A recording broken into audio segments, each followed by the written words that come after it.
Well,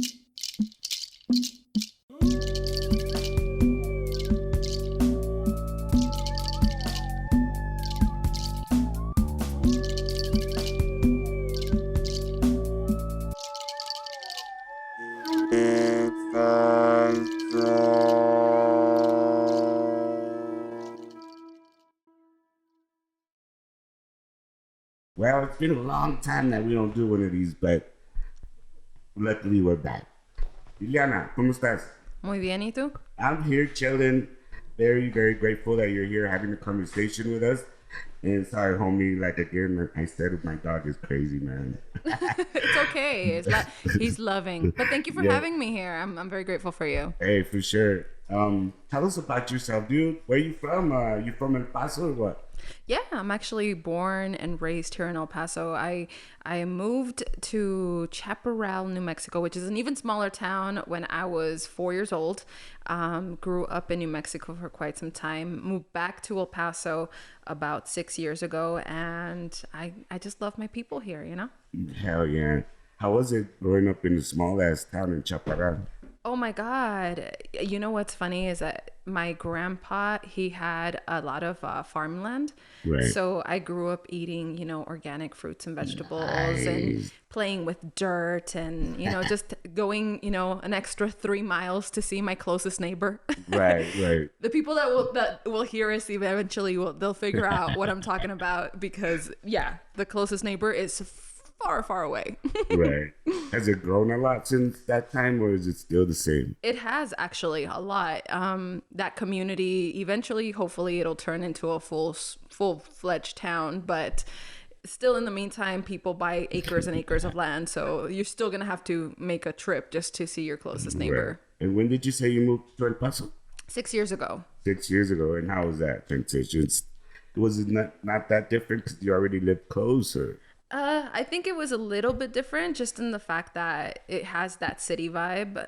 To me, that's a lot better because I've always been a social butterfly. So I always want to be around people and I love going to events and promoting things. So to me, it was a wise move. A lot of friends of mine, they keep telling me you should just go to another city, but at the same time I'm like, no, until I've made my name here, that's when I plan on moving somewhere else and planting my seed here, planting my roots. Right. That's cool. So, what you do when you moved to El Paso? What were you doing, man? Same thing that I've been doing for the past couple of years. I'm a singer, I'm a artist, and I'm also a model, photographer, and makeup artist. So there's a couple of things that I love doing here, and it's mostly around the entertainment industry. But I've been doing it for quite some time. Makeup and hairstyling, I've been doing over 20 years, modeling since I was 11.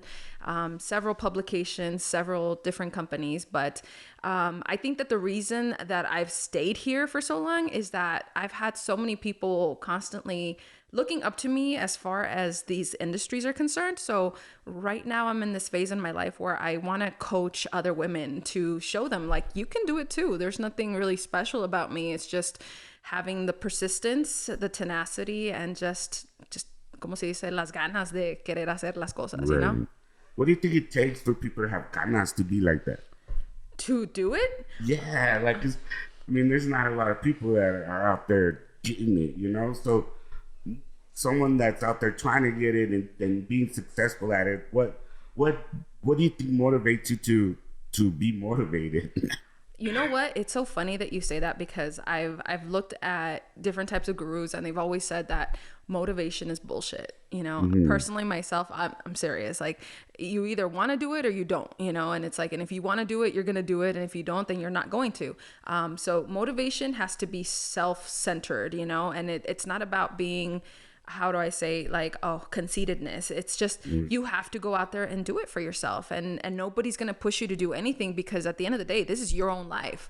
I think that the reason that I moved myself down here and started pushing forward is because I got tired of my own shit. I was like, why am I making all these excuses and blaming other people for all of my lack when I know for a fact that it's in me, and the reason people get scared mostly is because of their comfort zones. I always talk to people about this, and I say it's your own comfort zone that makes you afraid of getting up and singing karaoke, or going out to Cancun and jumping out of an airplane, or going to Las Vegas and jumping off a building. You know, it's the fear of doing something outside their comfort zone that stops people from doing that. So personally myself, and this was back in 2015, I went on a mission and I wrote 100 of the things that I was mostly afraid of doing.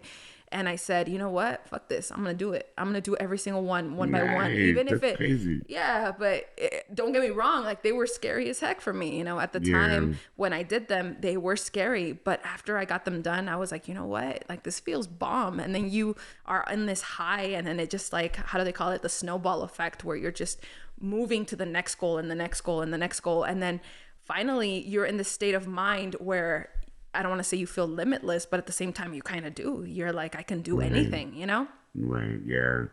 And was skydiving on your list of scary things? Yes. Did you do it? I did it a long time ago, yes. Oh, how was it? It was so much fun. It's actually funny because I anytime that I have friends that tell me, like, give me some advice, I'm always like, well, you're going to have two options. You're either going to be the person that feels like you're falling to your death, or you're going to be the person that feels like you're actually flying and you feel absolute freedom. And then after you're done, you feel this high where you're like, I want to do this again and again, you know? And for me, it was that next one. But then I was like, shit, I don't have $500 to, like, pop out and just do it again, you know? Sure. So I was like, you know what? Next time we'll do it in some other city and just refine my jumps. And I think the next goal for me before I turn 40 is to actually have either a licensing or a certification so I could jump by myself. That's my biggest goal. Crazy. Yeah. Yeah, we had a skydiver here. What was his name? Do you remember? No, I don't. Let me look it up. Brian something, no? Well, anyways, we had him here. He's from Skydive in Paso, and they own iFly El Paso too. And they gave us a chance to go in there and try that shit out. It's not that cool. Well, I didn't like it. This guy flew all badass, but I couldn't get to that shit. But so you felt like you were dying, and he felt like he was flying. You see what I mean? Yeah. It's one or the other. And then that wasn't even skydiving, though. That was just the two. But it's because the air's all in your face. I didn't like that shit. But it doesn't let you breathe, right? It's like, no, you can't catch your breath. But I tell people, if you breathe in and breathe out, you know, you ignore the fact that your face is flopping everywhere. Let me ask you, do you think, so you say that fear stops a lot of people from doing shit. A lot of people say that ignorance is fear. Do you think ignorance has a little bit to do, like, with not getting shit done? Or do you think that doesn't matter? No, it actually does a lot, because and I'll say this as an example. A lot of people that I've coached personally when it comes to creating, like, new businesses, for example, the reason that they feel fear of doing any business is because they don't have the knowledge for marketing, for advertising. They don't have the knowledge to mark up products, how to ship products, how to process payments. And so it becomes overwhelming to somebody that's never been in the entrepreneurship side to say, I'm going to do this, because they just don't know how. So it is some ignorance attached to it. But even then, it's like that you have control over that, because marketing can be taught, sales can be taught. There's so many platforms out there that can teach you how to learn. The question is, are you going to make the excuse to not do it and then live your life on this stagnating road that takes you nowhere and just live in boredom for the rest of your life? Or you can actually go out there and say, you know what, I'm going to do this, even if it costs me 6-7 months of my life. I'm going to learn a brand new skill. Because this is the thing, is that people don't realize. I personally always see anytime I have to do something new, I see it as a new skill set. I see it as something that I'm going to learn and nobody can take away from me. And for me, it's like, you know what, like, whether it's trading, whether it's, you know, going into photography and doing, you know, the what is it called? Photoshop editing. Yeah, exactly. Like, I always tell people I do photo shoots outside with plain sun because I do not like editing pictures, you know, and like that takes forever. Or now I just find other photographers that do. Hey, I always tell people, that's another thing is that like collaboration is key. Just because you're ignorant about it doesn't mean that you can't collaborate with somebody that does know how to do it, you know, and you can create something mutual beneficial to both of you. And, you know, you can get 2, 3, 4, 5 people to succeed along with you. Because you don't have to learn how to do it all, you know? Right. And how did you learn? What got you started to learning, and what was your first step into learning that the whole, well, whatever it is, you know? Yeah. Well, actually, straight out of high school, I went into New Mexico State University. Within a few years, I graduated with a nursing degree. Unfortunately, I had something happen to me that year. It was like a freak accident. And because of that, it made me so afraid of needles. Can we hear about the accident? Or that's too personal? It's a little personal. Okay. That'll probably be in my book later on. You can read about it later. Okay. But it was so traumatizing for me that afterwards I was like, you know what, I'm gonna go into a different industry. And I decided to go into music, which is funny because music is something that I grew up with my entire life. I've been singing since I was 4. I've sang in all kinds of gospel choirs, and I think I probably sang in every single church in El Paso, Texas over the course of my life. But it was moving along with the music. But then, unfortunately, while I was in music, I had to learn how to play piano, and I suck at piano so bad. And I tried for 3.5 years with the piano, and I was passing along all my other classes except piano. And then I kind of had to like realize, you know what, this probably requires talent and a lot of coordination. Right. And I just did not have that. So I was like, you know what, I have all these credits. Why don't we go into music business? And then when I went into music business, I ended up finding out I needed all these accounting classes and supply chain. And I'm like, what the hell? Like, why do I have to learn all this for? And then I was like, you know what? Let's just make it a general business degree. And I ended up graduating with 4 degrees in business. And after that, I was like, you know what? I became addicted to education. I even had friends that would make fun and say, you're just a professional student at this point, Iliana. And I said, you know what? What's the wrong with learning? Hey. I like reading. It's exactly. You know? Cool. That's crazy. So that's how you got motivated into learning about business and stuff like that, right? Yes. And actually, it was a major fluke the way that things happened for me for my very first business. I had an in-home private tutoring business that I did back in 2010 through 2011. I'm sorry, 2014. But it started off with a grant writing class. And in this grant writing class, I had to create an entire business entity, ask the government for funds, and basically it was a full-fledged just grant writing class. And I submitted the grant not thinking that it would actually get approved. And I ended up getting a $10 million grant and I said, well, you know what? I have this, might as well create something with it. And I ran a very beautiful business for about 3.5 years. We took over all of New Mexico from Anthony, New Mexico, all the way to Las Cruces. So all of the surrounding area there. We handled over 50 schools, and it was a beautiful experience teaching other students how to read, how to write, how to create bomb-ass presentations within a week.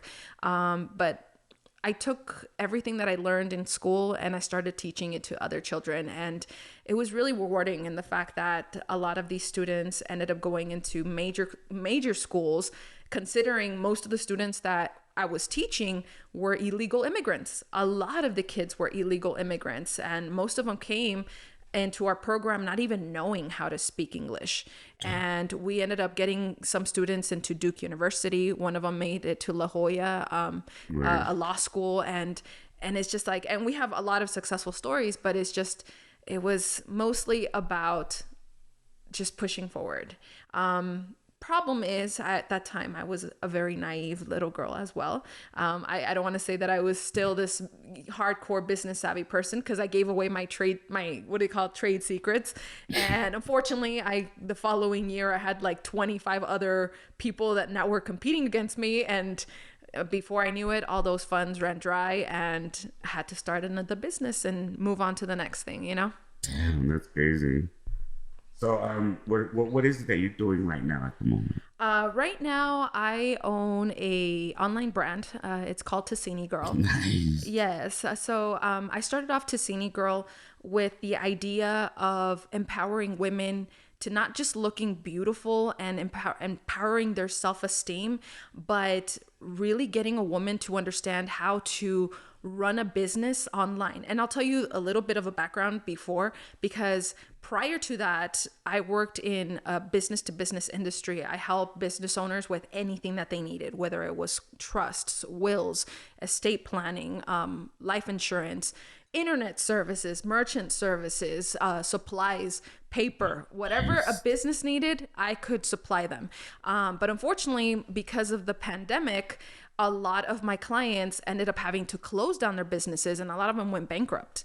And a lot of my income ended up going down to the point where I was like, holy shiz, like, how am I going to take care of my family? I was depending on these residuals. And so I had to think out of the box and then say, okay, what can I do that I can still be here at home? I can still take care of my kids. And it was the very first time that I was like, man, I'm going to have to learn brand new skills all over again in the middle of a pandemic. And it's like, how do you learn to sell clothing to someone without physically having them present, you know? Right. And I'm like, Jesus. So now I had to like put the advertiser cap on and the marketer's hat on. And I'm like, okay, I'm going to figure this out. You know, I'm going to figure this out. And after I launched the brand back in October of last year, I was able to basically put out the very first fashion show, empower a bunch of women into this industry, and seeing how these women, how they changed completely in their demeanor itself. And it's just something beautiful. But my biggest goal with this particular brand isn't just about selling clothing. It's about really empowering a woman to see themselves as this, how do I say, like chingona. Because this is the thing, is that women don't know. It's like a lot of women that I speak to, they say, I'm just a mom. You know, I'm just a mom. I can't do that. And I'm like, I have 5 kids. One of them is disabled. I'm like, if I can do it, you can do it. It's just a matter of putting time aside and saying, these are the time slots that I have available so that I can do what I need to do. Because women naturally, we're just like multitaskers naturally, especially if you have kids, you know, because you got to take them to, you know, to the school, and then you got to come back and clean, and you got to do laundry, and then you got to go to, you know, take them to, you know, their you know, karate or, you know, soccer or whatever, and then come back and then make dinner and then get them their homework ready. And it's like, women are natural multitaskers. The only thing you're adding now is just an extra amount of income to your family. And the cool thing is you can make it a family affair, you know, where now you have your kids, you know, packaging everything for you, and they're learning from you, which is even better, because now you're teaching your kids how to be entrepreneurs themselves, and they're learning it literally directly from you as the mother. Damn.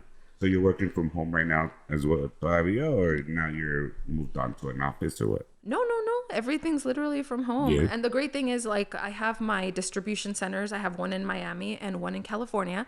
So everything that gets sold gets shipped out directly. I don't have to move a finger. It's just everything is on automation. So whenever anything gets sold, everything gets sent to the customers directly. Now, I will say this for my clients that are here personally in El Paso, Texas, I make sure that they get the full experience when it comes to Tassini Girl. So when they come to Tassini Girl here in El Paso, they get photo shoots, they get makeovers, they get accessibility to our Instagram page, meaning we publish them. And the majority of the time we send all of their photos to publishers. Last year we published 5 girls in 5 separate publications. And that's why I'm like, if we're here locally, I'm going to use my platform to get women out there, to get them noticed, you know, because these girls weren't even noticed. And yet now they're already in published fashion magazines without any experience in modeling at all. Right. So to a girl in Paso, right, that's out there and wants to like start her own fashion company as well, what does she have to do? I mean, does she have to learn how to sew? And I mean, what's the first step in getting that shit started? The beautiful thing about finding these organizations is that you don't need to do all that unless you are a fashion designer yourself and you want to create your own designs. But you have to pay someone though? And Yes, you what do. if you don't have money to start that, you know? There's ways around these contracts. Okay. Yes. You see, I don't know this shit. So there's contracting behind it. And that's Right. that's what I like to teach girls that reach out to me and say, you know what, I want to start my own brand. And so I teach them to use my manufacturer. And let's say that they say, you know what, I want to do makeup, or I want to do, clothing or shoes or accessories. I can teach them where they're going to get all those manufacturers to get these products for little to nothing. And they make massive profits off of these products, where now you don't even have to ship anything out yourself. You have a direct manufacturer that does everything for you. But this is the thing, is that they just have to take advantage and say, you know what, this girl might be the one that can teach me how to do things. Because this is the thing, you can go to Shopify, you can go to all these online gurus that are going to charge you thousands of dollars to supposedly teach you, Right. but they're not going to teach you. I went through that spectrum. And then finally I was like, you know what? I'm going to do what I learned in school, and that worked for me better. So I looked for my own manufacturers. And the beautiful thing, for example, my manufacturer, they're straight up out of Colombia. So we specialize in Colombian jeans, Colombian leggings, fajas colombianas, and Colombian shapewear. So because it has that Colombian word to it, people will know our product is going to be high end. It's going to be high quality. I don't even send anybody to get anything in China, because one, it takes forever to come to you, and two, it's more than likely going to be a cheap ass product. So I teach people to do how to do things in a stupendous form. You know, I've always told people, I don't do things where I'm just going to give you the bare minimum. I go out there above what is necessary, because I want my clients to have a full range spectrum of my services and say, that girl is spectacular. Right. That's crazy. And what type of pens do you have? Those are Colombian pens. I remember a long time ago there were some pens that would make the booties pop out. Is that from Colombia too or not? Yes. Yeah, do you sell those or what? Yes. And how do those work? Do they really? They do. Yeah. That's funny. Yes. So they mold your legs. So the girl doesn't have to have a booty and that shit makes it pop out. Exactly. That's fucking gangster. Imagine they made that for men. That'd be dope. Just fucking have a look of bulge or something. Anyway, that's crazy. So, and why Colombia? How'd you find them over there? What? Like, why'd you choose to go with them? Is it just because of the location that you wanted the prestige that comes behind it, or? That's exactly it. Nice. Because anytime you and why not hear Brazil or something like that? Don't they have some shit like that too? I actually wanted to go to Brazil and get products from them. The issue is that during this whole pandemic, there was a supply chain issue between Brazil and the States. So the best thing that they were telling me was either you go to Colombia, Mexico, or China.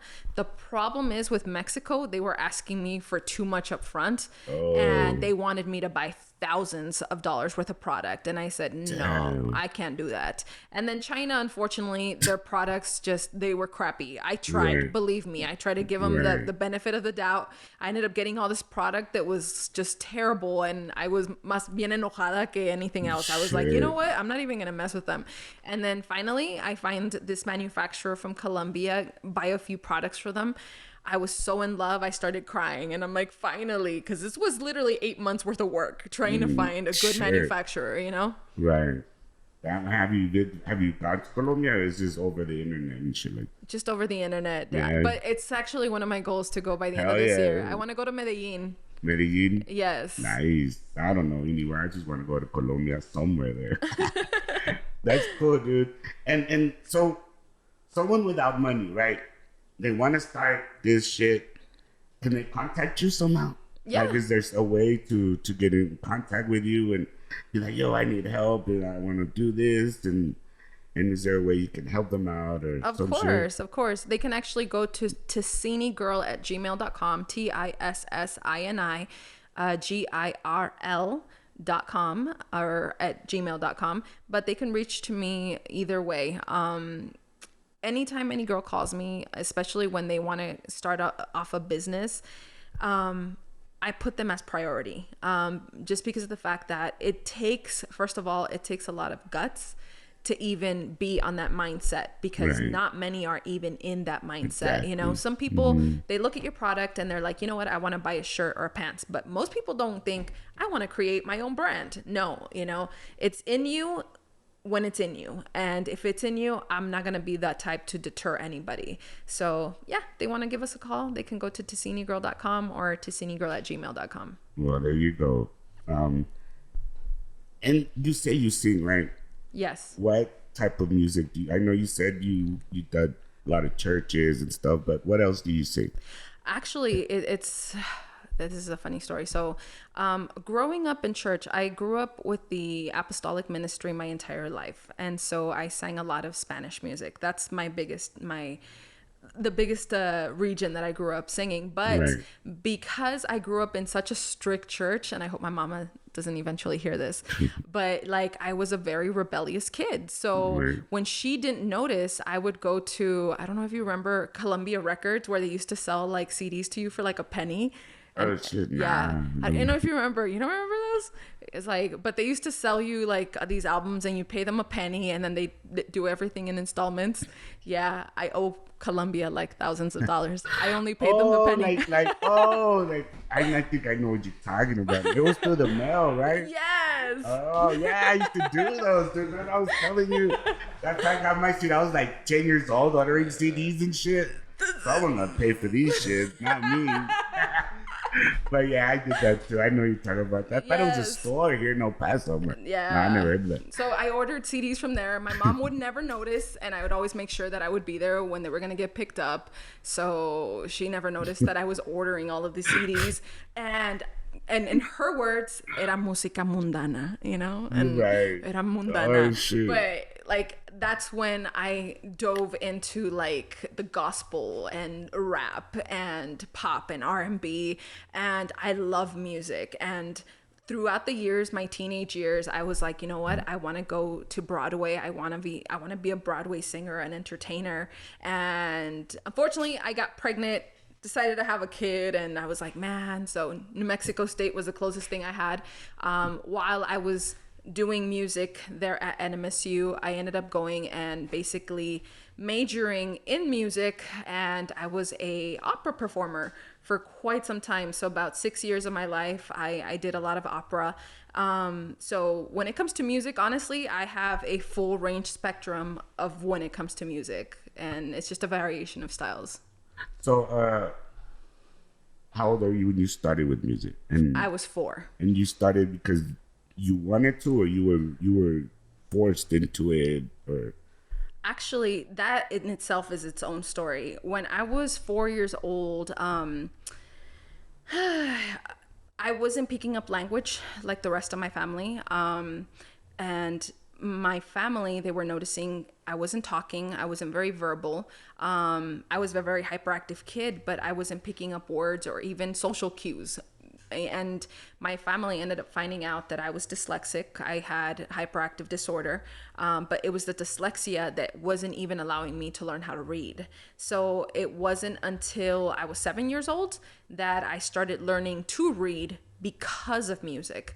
And it's that, you know, that's why I honestly, I always tell people, music to me, it is my very first love, because it's what taught me language. It's helped me throughout my life when it came to depression, when it came to, you know, losing family members.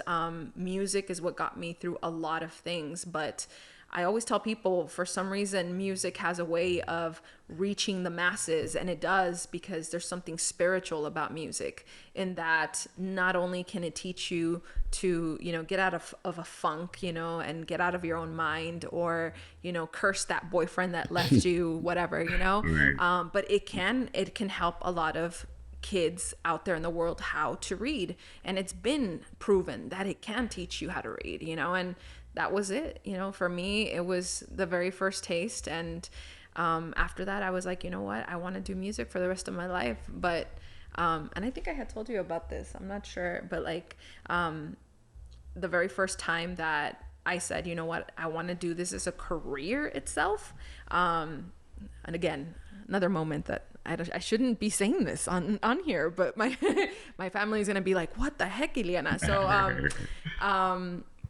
when I was a little Just kid, don't tell me you recorded. I know, right? I'm like, that was not me. I will deny it all.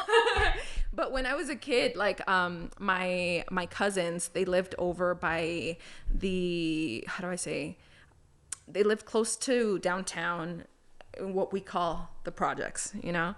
Segundo, ¿qué? In el segundo barrio. No, for real. So Fuck yes, right. so my family grew up in el segundo barrio, and then my cousin and I, again, I won't say this happened, but we used to go to Juarez when we were kids by ourselves, which is crazy because now you can't do that, you know? Yeah. I don't recommend that. Can we put like a disclosure here? No, no vayan Go a Juarez soles.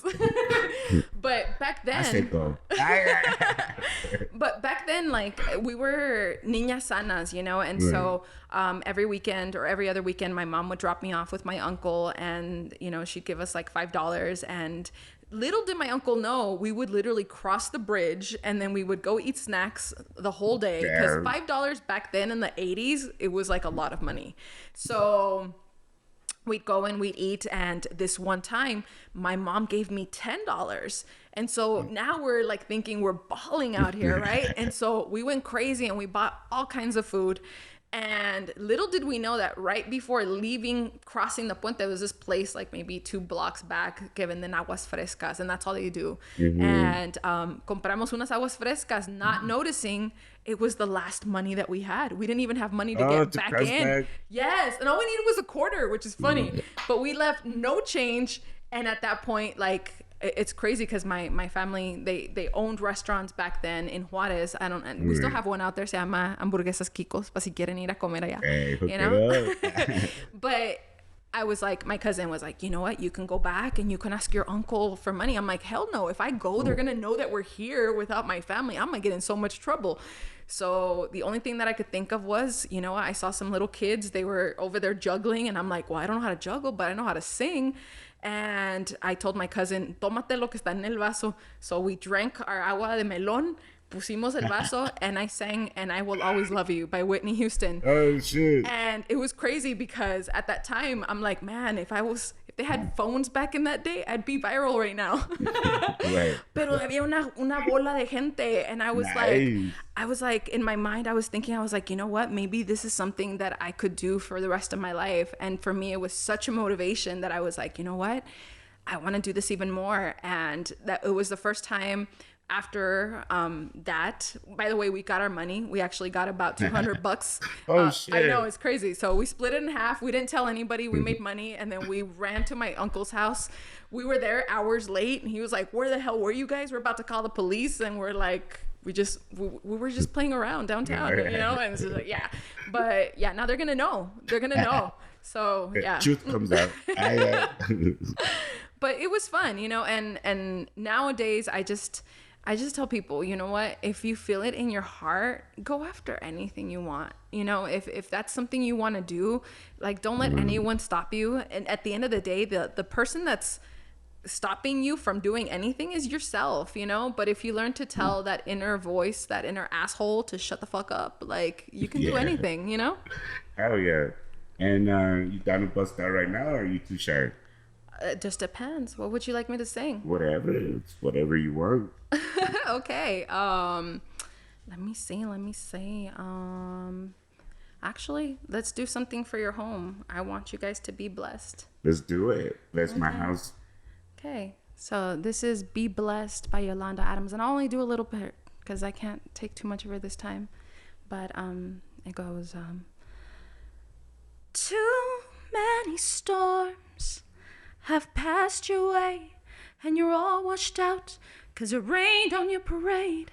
Seems nobody cares about you anyway. Now you're living your life like a castaway. Search for strength inside. Was it all in vain? 'Cause the deeper you dig, you find more and more pain. Don't let your tomorrow be like yesterday. See, I spoke to God, I called out your name, and on your behalf, I just asked if he would be there for you. Oh,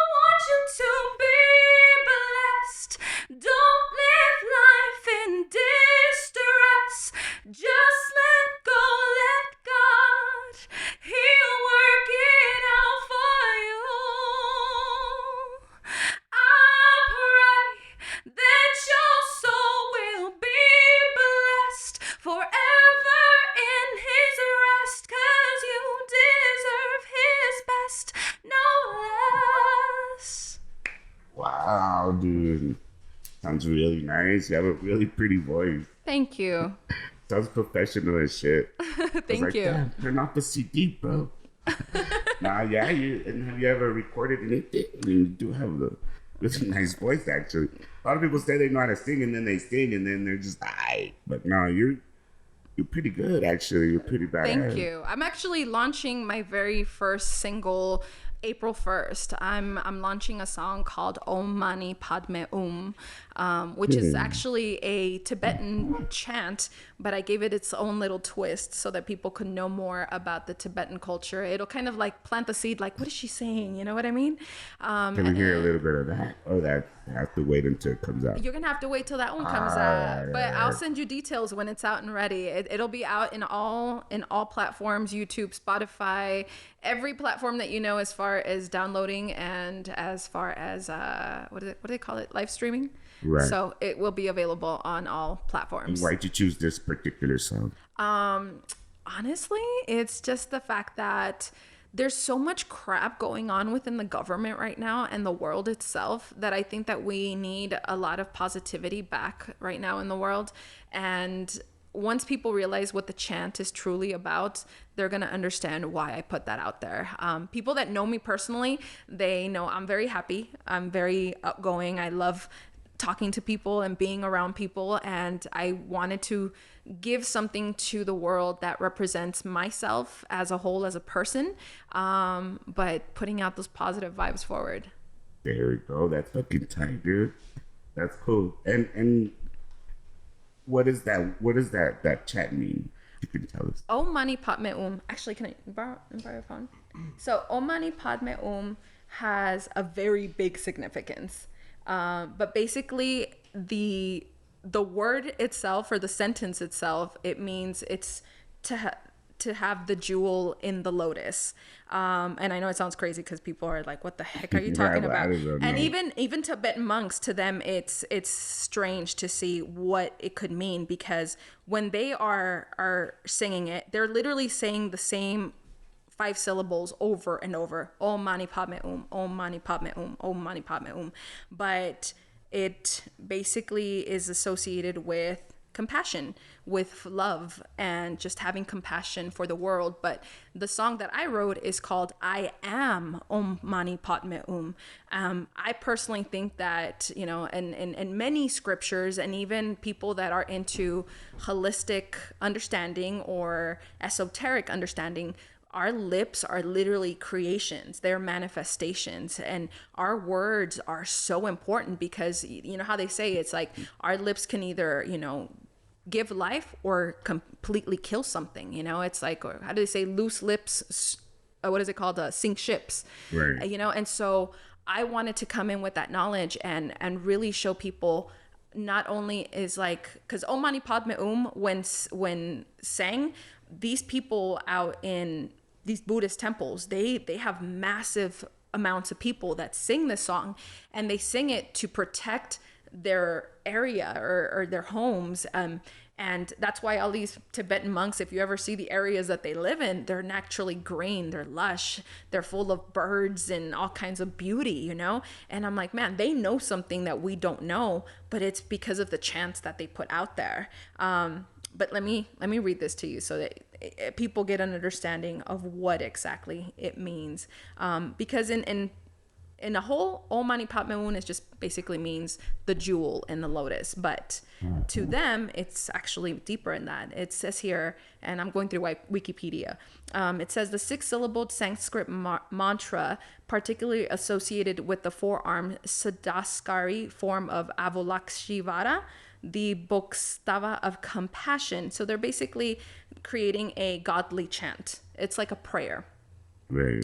He says, where it is also referred to, it's a Buddhist teaching, and let me see if I can find something easier. So it says here, empties the body of everything. It says, once you are empty, you are able to cultivate an awareness from the inside out. You can purify the body and mind, releasing what no longer serves you. Emptiness also embodies a vastness of space of possibilities. So it's basically like letting go of your ego and allowing God to truly pour within you. But this is the thing, their chant is in general, they're putting it out to the world. My song is basically saying, I am Omani Padme And by saying that to yourself, you're literally embedding your entire spirit with love and compassion. And by you That having compassion that, for self? yes, compassion for yourself. Okay. Which is very much needed because Exactly. we do some fucked up shit throughout our lives that come back to haunt us. And I think it's good to have compassion for yourself. Yes. You know, to understand we're humans and hey, we just have to learn and not do it again, but let it go, you know? Yeah, exactly. That's nice, dude. That's cool. Thank you. So you said you also do some modeling, or you used to do that? No, I actually still do. I was published last year in the December issue of Ra'amat magazine. I got the back cover, so I'm very happy about that. Nice. It's the first time I get the back cover of a magazine. Usually it's on the inside, but this time I got the back cover, so I'm pretty excited about that. But modeling I've done for many years. But like I said, the biggest thing right now for me is to getting other girls published. I have so much knowledge in the fashion industry that I'm like, you know what, if I can get other girls to push themselves along on the way, for me, that's even better. It's more of a gift to me than it is, you know, because the thing is, like, I've already accomplished a lot of things in my life, you know. Right. I think that when we learn to give to others, it duplicates and it comes back tenfold for us. So Right. like I said, right now for me, it's all just about helping others and getting them to their goals. So you're more like a modeling agency as well, or No, You're just trying not to help? yet. I'm just trying to help. So Okay. what I do with my brand is anytime a girl comes in, they get clothing with me here locally. That's when I tell them, you know what, I'd like to offer you a full day where you get your hair, your makeup, your photography, and then you get access to our magazine publications. But that's only to local girls here in El Paso. right? That's crazy. And how did you start dabbling into being a model and stuff like that? How did you think of you could do that as well? Well, modeling started when I was 11 years old. And it's so funny because my mom, when she got me into that, it was mostly because as an incentive, they were going to teach me etiquette classes and they were going to also basically give me free clothing. So for her, So it she was your was mom's like, decision? it was my mom's. Yeah. Oh, okay. I actually stopped modeling when I was 21 after I had my second son, because mom world plus college plus work was just too much. Right. I ended up coming back into modeling at age 30 all over again. And you know what? Like, the industry changed so much because back then you were expected to be like a certain size. Otherwise, they would categorize you in a certain type of model, and I didn't like where they were trying to take me. You know, I went from, you know, modeling Miu Miu and shoes and, you know, just a very particular style to, oh, now you have to go to Sports Illustrated and show off everything. shit. And I'm like, Right. I don't want to, you know, but you have the body, but I don't want to. And they're like, well, you have that body, so we can't use you on runway anymore. You're not thin enough. You're not flat chested enough. And it's like, or I wasn't tall enough, you know? And at that time I was like, you know what, then I don't want to do it anymore. It's not fun anymore, especially when they're just criticizing everything about Yeah. you. But then in the middle of all this past 10 years, there was this massive movement where women were like, you know what, all women are beautiful, whatever size you are, you're beautiful, like, you are uniquely you. And that's when I was like, you know what, let's push this, you know, let's really show off women. And that's what my brand is truly about. Even though all I do is snatch women up and I make them look contoured as fuck. Our brand, it can go up to a size 6X. So even if you're a big girl, I'm still gonna snatch you up. There you go, big one. That's cool, dude. And do you think it's a healthy career for a girl to try to really take serious, or do you think it should be more just like a hobby and for fun? It depends on how they decide to take it, because there can be where you do go into the spectrum of the professionalism, because it can take you into modeling vehicles, modeling hotels, and you get to travel into so many other places. It's just dependent. If you treat it like a hobby, then you're going to get hobby results. If you treat it like a career, you will get career results. Right. And you think it'll be still fun as a hobby to it, or do you need to invest a lot more time than just hobby type? It could, like I said, it could be fun Right. either way. Because it's a thing, especially here in El Paso. Like I've met a lot of photographers, makeup artists, hairstylists that like collaborating with people just to get their name out there. So it could be something that you can say, you know what, I'm gonna either invest in myself, and that's when I tell people, if you're gonna invest into it, then don't do it as a hobby, because why are you going to spend all this money if it's just a hobby? You know what I mean? If you want to make that money, model money, you're going to have to invest in your etiquette. You're going to have to invest in your walk. You're going to have to invest in your look, because your look is what is selling people, and it's like, and you have to be unique.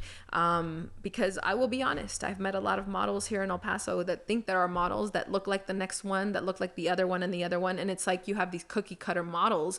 And I always tell people, agencies that truly are looking for models that they really want, they want uniqueness. They want someone that is different. And if you can give them that different look, then I'm telling you, you can make it out there. Crazy though. Like, how do you know when someone's different? You can. Yeah? It's their style. It's crazy. it's the style that they carry. But yeah, you can tell. That's cool. Well, I hope you have a night for that, because I don't. To me, everyone's the same. But Iliana, anything else you want to go ahead and tell the people from El Paso about, get them motivated to do what they want to do in life? And I mean, you seem very motivated, very outgoing. So, I mean, it'll be nice to hear advice from someone like you to, get on it and start trying to do something, man. Let's make El Paso people prestige and smart and proud of who we are, Yes, actually, and the best way that I can say what I would like to say is, anybody could do anything. I think that if you have a goal in mind, write it down, create a game plan of what it is that you want to do with your life, and you can get it done. Be motivated within yourself, but understand that you're going to have days where it sucks, where things go against you, but that just means that you're getting closer to the goal. So the biggest thing that I can say to somebody, and it's funny because when I grew up, a lot of my family, they always saw our family as not really getting anywhere. My family would always say, just don't be like your mom and you're going to be on food stamps for the rest of your life, and, you'll be good. And I said, no, I don't want to just barely jump above my mom where they see me as, oh, I'm no longer on food stamps. It's like, I had this goal in mind, and I said to my family, nope, when I grow up, I'm going to be famous. I'm going to be a model. I'm going to be an artist. I'm going to be a poet. I'm going to be this, and that. And my family always thought, oh, she's crazy. Like, she's not going to do all that. And lo and behold, I was the very first, in my family to graduate from high school. Then I graduated with multiple degrees in college. I've been on national and international television already. I've been published in several magazines in fashion. And when people ask me, like, how the hell did you do all that? I always say one word: I believed. That is it. Exactly. There you go. Well, we want to go ahead and thank you, Illiana, for coming down and talking to us and giving us a little bit of your time to get to know you. Thank you. First of all, you're an amazing person. And also to help inspire the people from El Paso, which is our number one goal here at Quetzal Talk. We want to go ahead and let people know that, hey, you can do it, and it, motherfucker. Just get out there and do it, So once again, thank you, Illiana. Thank you. Thank you for having me.